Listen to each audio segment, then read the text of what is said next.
बोलो लाल झूलेलाल।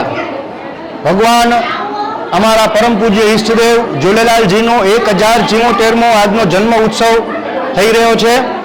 આજ રોજ સવારે ભગવાન झूलेलालની ધ્વજારોહણનો કાર્યક્રમ થયો।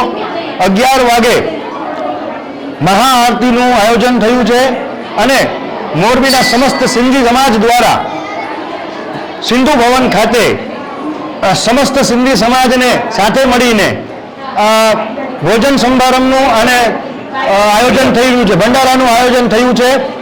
ત્યારબાદ મોરબીના મુખ્ય માર્ગો પર સમસ્ત સિંધી સમાજ દ્વારા ભવ્ય અને અતિ ભવ્ય શોભાયાત્રા થઈ છે અને સમસ્ત સિંધી સમાજ માતાઓ, બહેનો, વડીલો અને દીકરીઓ બહોળી સંખ્યામાં જોડાણા છે।